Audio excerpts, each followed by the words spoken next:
General Tariq, ایک تو سب سے بڑا سوال یہ پیدا ہوتا ہے کہ کیا بھارت کو ریجن کے ممالک اور گلوبلی بھی اس کے اوپر اعتماد کر سکتے ہیں، کیونکہ جو گلوبل کمٹمنٹس ہیں، جو ریجنل کمٹمنٹس ہیں، موسٹ امپورٹنٹلی جو بائیلیٹرل کمٹمنٹس ہیں، ان کے تحت آپ نے بڑے فین فیئر کے ساتھ چابہار کے اوپر آپ نے کہا کہ ہم یہ بڑا ایک تھائی پیراڈائم شفٹ آئے گی اور ہمیں راستہ ملے گا اسٹریٹجک جو گیٹ وے اس کو ڈکلیئر کیا toward central Asia and Afghanistan and beyond as well. And then now when the time comes, جیسے میں نے کہا، جب بھی prime minister Modi was tried and tested, he was always found to be wanting. دیکھیں، جہاں تک انڈیا کا تعلق ہے، یہ پہلی دفعہ نہیں ہے کہ اس نے بیک آؤٹ کی اپنے اسٹریٹجک کمٹمنٹس کے بعد. انہوں نے تاجکستان سے نکالے گئے 2025 میں، اینی ان کا ایئر بیس تھا اور لمبی پریزنس وہاں رکھی، پھر انہوں نے وہاں سے ان کو جانا پڑا. پھر اس طریقے سے مالدیپ سے انہیں نکالا گیا، سری لنکا سے نکالا گیا 1990 میں میانمار سے بھی نکالا گیا، اور نیپال سے 2015 میں رجیم جب چینج ہوئی انہوں نے بھی وہاں سے نکال دیا، اور سو مچ سو سیشل سے بھی انہیں نکالا گیا 2018 میں، کیونکہ وہ جو کہتے ہیں نہ وہ کرتے ہیں، نہ اس پہ بلیو کرتے ہیں، اپنا امیج اپنے سے بڑا دکھانے کی کوشش کرتے ہیں. جیسے آپ نے ان کے پرنٹ میڈیا کا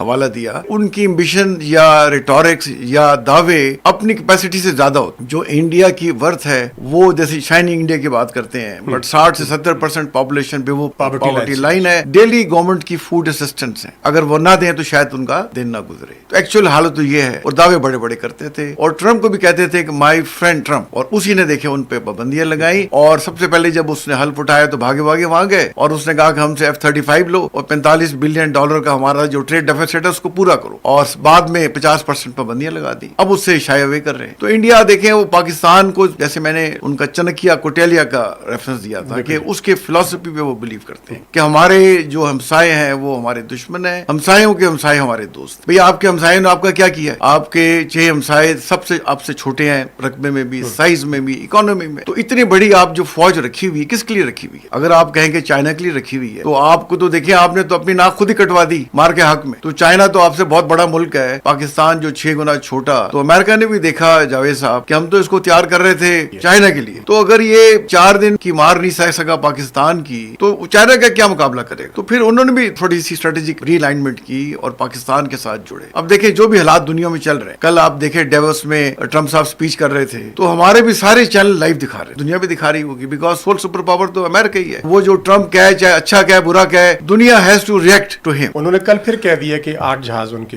گرا دی، اور کہا کہ میں نے جنگ رکوائی پاکستان انڈیا کی. دیکھیے، اگر انہوں نے جنگ رکوائی، وہ میرا خیال ہے رکوائی، تو انڈیا کو کیا پرابلم ہے اس کو ڈینائی کرنے میں؟ وہ ڈینائی کرتا رہتا ہے. اگر رکوائی تو اس کو تھینک یو بولو کہ رکوا دی، اچھی بات ہے، اچھی بات ہے، جنگ کا رکنا اپریشیٹ کریں. تو پاکستان نے تو آپ پہ پہلے اٹیک نہیں کیا تھا، آپ نے اس پہ اٹیک کیا تھا. ہم تو کہہ رہے تھے ثبوت دے دیں پہلگام کہ ہم آپ کے ساتھ ہر قسم کی تعاون کے تیار ہیں. بٹ آپ کا تو ڈیزائن تھا کہ میں نے انڈس واٹر ٹریٹی کو انل کرنا ہے، میں نے بہار کے الیکشن میں جا کے وہاں اسپیچ کرنی ہے اگلے دن. تو آپ کے موٹو تو ایسے تھے. تو you can not fool all the people all the time. تو یہ مودی اور انڈیا بڑی طرح سے ایکسپوز ہو گیا ہے، اور دنیا ان سے دیکھے کٹ رہی ہے، اور ان کو ابھی سے ثبوت مانگ رہی ہے. UN جنیوا کی رپورٹ میں ان سے سوال کیے گئے کہ آپ کو دیکھیں، اگر پہلگام کا انسیڈنٹ ہوا تھا تو آرٹیکل 51 ڈیمانڈس UN چارٹر کا کہ آپ کو ثبوت دیں اس کے، اور پاکستان کا رائٹ تھا in self defence to respond, اور انہوں نے ہمیں بتایا کہ آپ کو رپلائی دیا، اور آپ یہ انہوں نے سوال کیے اور کسی سوال کا جواب نہیں دے رہے.